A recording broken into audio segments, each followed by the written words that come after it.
ছোট্ট একটা প্রশ্ন ছিল। রাবণের বাড়ি শ্রীলঙ্কা, সীতার বাবা নেপালি, হনুমান দক্ষিণ ভারতের, রাম উত্তরপ্রদেশের। এনারা কোন ভাষায় পরস্পরের সঙ্গে যোগাযোগ স্থাপন করতেন? হ্যাঁ, তো ছোট ভাই এবার তুমি শুরু করো।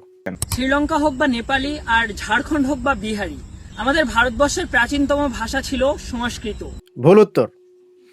তথ্য প্রমাণ অনুযায়ী ভারতবর্ষের সবচেয়ে প্রাচীন ভাষাটির নাম হলো তামিল, যার সঙ্গে সংস্কৃতের কোনো সম্পর্কই নাই।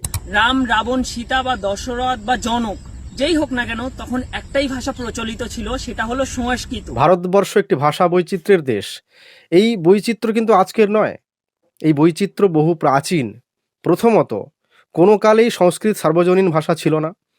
তথ্য বলছে সংস্কৃত ছিল সীমিত, অভিজাত ও আচারভিত্তিক ভাষা, মূলত সাহিত্যের ভাষা, কাব্যের ভাষা। সর্বসাধারণের মানে সাধারণ মানুষের কথ্য ভাষা কখনোই নয়। যেরকম আজ আমাদের ভারতবর্ষের শ্রেষ্ঠতম ভাষা হলো হিন্দি। এর চেয়ে জঘন্য দাবি আর কিছুই হতে পারে না। ভারত একাধিক ভাষার দেশ। এখানে ভাষার গুরুত্ব পরিস্থিতি অনুযায়ী বদলায়, ভৌগোলিক অবস্থান অনুযায়ী বদলায়। বর্তমানে সাহিত্যের দিক থেকে দেখতে গেলে এখনও আমাদের বাংলা ভাষার ঐতিহ্য, গভীরতা এবং অবদান সবার ঊর্ধ্বে। গর্ব করে বলুন আপনি বাংলা ভাষী বাঙালি। এই ক্ষেত্রে বাংলা ভাষা শ্রেষ্ঠ, হিন্দি আশেপাশেও নেই। আবার ব্যবসা, দৈনন্দিন যোগাযোগ এইসব দিকে হিন্দি অনেক বেশি কাজে লাগে, এই সত্য আমরা অস্বীকার করতে পারি না। আবার প্রশাসন, শিক্ষা, আন্তর্জাতিক ক্ষেত্রে ইংরেজির ভূমিকা বড়। দক্ষিণ ভারতে তামিল, তেলুগু, কান্নাড়, মালায়ালাম এই ভাষাগুলোই সবচেয়ে শক্তিশালী ভাষা। ছোট ভাই, নানা ভাষার দেশে এই ভারতবর্ষে একটিমাত্র ভাষাকে শ্রেষ্ঠ ভাষা বলা মানে বাকি ভাষাগুলোকে ছোট করা, বাকি ভাষাভাষী মানুষদের ছোট চোখে দেখা। ভারতবর্ষের আসল শক্তি কিন্তু একটি কোনো ভাষায় নয়, নির্দিষ্ট একটি ভাষায় নয়, তার ভাষা বৈচিত্র্যে।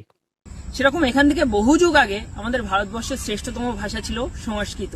আর সংস্কৃত ভাষায় মানুষ পড়াশোনা করতো, আর সংস্কৃত ভাষায় মানুষ কথা বলতো। প্রথমত, সংস্কৃত সার্বজনীন কথ্য ভাষা ছিলই না। ভারতবর্ষের প্রাচীন ভাষার তালিকায় অনেকগুলো ভাষাকে আমরা দেখতে পাই। ভক্তদের দাবি অনুযায়ী রামায়ণের ঘটনা আজ থেকে প্রায় 5000 বছর আগে, খ্রিস্টপূর্ব 3000। মানুষ তো দূরের কথা, কথা অনুযায়ী, কাহিনী অনুযায়ী জঙ্গলের হনুমান, ভালুক পর্যন্ত সংস্কৃত ভাষায় কথা বলতো, জটায়ু মানে শকুনেরাও। কিন্তু প্রামাণ্য বাস্তব ভাষাচিত্র কি বলে? উত্তর ভারত অর্থাৎ রামচন্দ্র, ইন্ডাস অঞ্চল, প্রোটো ইন্দো আর্য ভাষা, পরে যাকে সংস্কৃত বলা হয়, তাও সরাসরি নয়, ভাষাতে অনেক পরিবর্তন আসে। তারপর দক্ষিণ ভারত অর্থাৎ হনুমানজি, প্রোটো দ্রাবিড়িয়ান ভাষা, যা বিন্দুমাত্র সংস্কৃত নয়, যার থেকে তেলুগু, তামিল, কান্নাড়, মালায়ালাম এইসব ভাষার জন্ম হয়।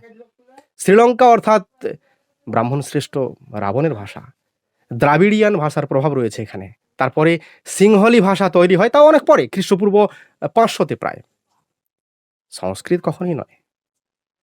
নেপাল মানে সীতা দেবী, তিব্বতি, বার্মান ও প্রোটো ইন্দো আর্য ভাষার মিশ্র প্রভাব। সংস্কৃত কোথায়? তর্কের খাতিরে যদি ধরেও নেওয়া যায় শুধু ভারতের নয়, শুধু পৃথিবীর নয়, পৃথিবীর বাইরেও সংস্কৃত ভাষা চলতো, তাহলে প্রশ্নটা খুব সহজ এবং খুবই যৌক্তিক। যদি সংস্কৃত ভাষাতেই সবাই কথা বলতো, এমনকি জঙ্গলের হনুমান, ভালুক, পাখি মানে জটায়ু, শকুন পর্যন্ত, তাহলে হঠাৎ করে দক্ষিণ ভারতের হনুমানরা, উত্তর ভারতের ভালুকরা কবে, কোন লজ্জায়, কেন কথা বলাই বন্ধ করে দিল? সংস্কৃত তো দূরের কথা, কোনো ভাষাতেই আর কথা বলে না, কেন বন্ধ করে দিল তারা কথা বলা?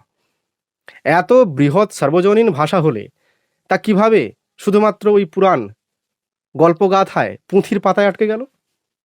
একটা জীবিত ভাষা কোথায়, কিভাবে হারিয়ে গেল, তার প্রত্নতাত্ত্বিক বা ভাষা বৈজ্ঞানিক প্রমাণ কোথায়?